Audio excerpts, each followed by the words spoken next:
Hello, y'all, and welcome back. So that got dramatic. I ended up kind of acting it out. But what I act out did in fact happen historically. It's fairly well documented. Stoics and Epicureans get into disagreement over their respective philosophies, and the disagreement gets pretty heated and they lose their chill. And keep in mind that the focus of these philosophies, of these Hellenistic philosophies that we're looking at, is at the end of the day ataraxia, tranquility. And note the progression here from Stoic to Skeptic thought. The Stoics say all emotion is a mistaken judgment because if you believe that you've gained or lost something, you're going to be emotional, either good in a good or a bad way, but that's unhealthy because that's a mistaken judgment. So you get worked up if you have what? The wrong beliefs.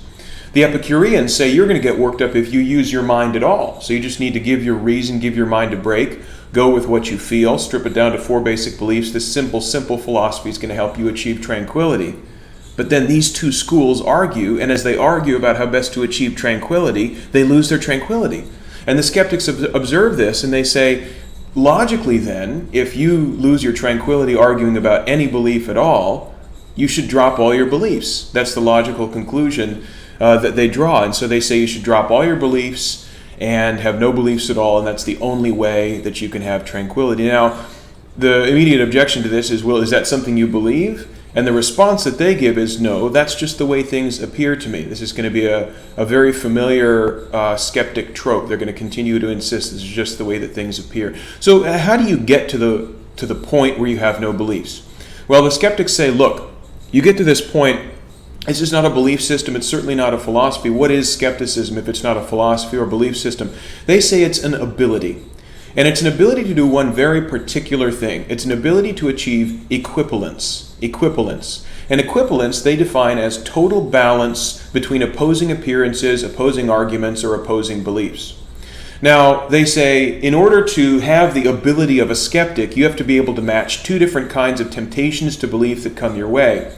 One temptation to belief that comes your way is going to be arguments. Meaning by this, a lot of our beliefs are formed because we hear somebody saying something and we say, that sounds pretty plausible, that kind of makes sense.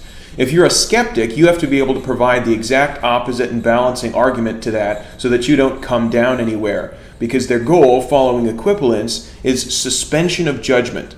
So they say first you get equivalence, then you get suspension of judgment, and immediately after suspension of judgment, ataraxia, tranquility, follows like a shadow follows a man on a sunny day.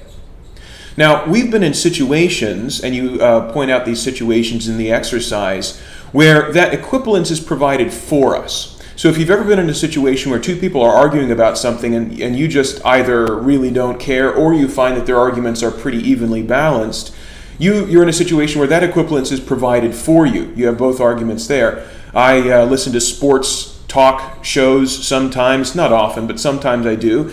And I'll be in a situation where it seems like the 2 guys that are arguing make good points on both sides, or I just really don't care about the issue. And so I find that I achieve equivalence and hence suspension of judgment naturally. But the thing about life is you're not often going to be in a situation where that opposing argument is provided for you. Usually you're only going to be hearing one side. So the ability that skepticism consists in is providing that other argument for yourself. So if you're in a situation where let's say you're listening to the radio and let's say it's a conservative talk radio station and you just happen to be listening to it and they're saying a lot of conservative things and, Trump's making America great again or whatever, right? And let's say you find yourself kind of becoming convinced. You're like, this person's making some good points. Well, if you're a skeptic, you have to take immediate action there because suspension of judgment means you don't come down anywhere.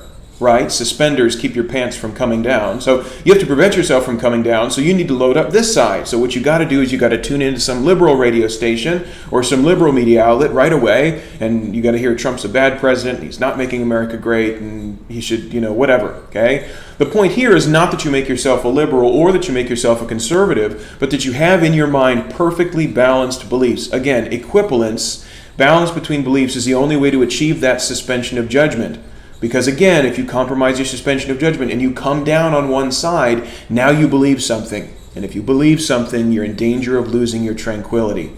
So the skeptic has the ability to just kind of reach into their back pocket and pull out arguments to match any argument at all. So they've got, as you can imagine, an enormous arsenal of arguments at their disposal. And ideally, a skeptic is sort of this rhetorical ninja who can sort of defeat any argument that comes their way, not because they want to show how cool they are, but because for their own self-preservation, they can't come down, can't hold any beliefs.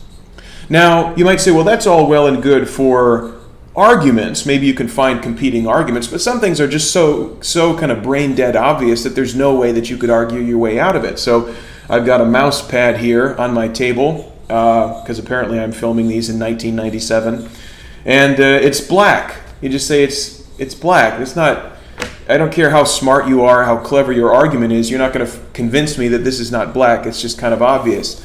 And the skeptics say this is the other kind of ability that you have, not only to match arguments, but also to match appearances. So I look at this and I find myself tempted to believe this is black. And the skeptics say, well, hold on just a second.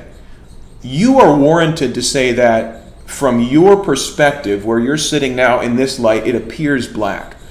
But are you warranted in saying it is black, that it has some deep metaphysical essence? Are you sure that it would appear black or be black to a dog? What about to a bee or some insect? What about to some alien race that has no concept of the color spectrum, much less of the total lack of color that is black? What if it was in different light? What if it was underwater? What if you were under the influence of some psychotropic substance? No, all that you're really warranted in saying is that where you're sitting from your angle in this lighting, to you right now, it appears black. You're not warranted in saying that in some deep metaphysical sense, it is the way that it appears. So they say anytime that you are tempted to believe something on the basis of appearance, you have to bring out this contravening consideration, not necessarily an argument, but this consideration that you don't necessarily know that things are at some deep metaphysical level the way that they appear to be. So, what are you doing here? You're achieving equivalence in the realm of appearance, just like when you're able to produce a liberal or a conservative or whatever kind of argument, you're producing equivalence in the realm of arguments, so that you achieve suspension of judgment. Suspension means you don't come down anywhere, okay? And immediately after suspension of judgment, you get tranquility on that issue in question. Again, sometimes in life, this equivalence is provided for us, as when we're in a situation where two people are losing their cool and we don't care, so we maintain our chill. But most of the time, you're only going to get one side, so you need to have the ability to balance things out on your own for your own self-preservation, so you never come down, so you never form beliefs, so you never endanger your tranquility. Now you might say, well, that's all well and good, but how do you live life without any beliefs? You'd walk out into the street, get hit by a car immediately. Well, the skeptics are also prepared for this objection, and we'll see how they meet it in the next video. Thanks.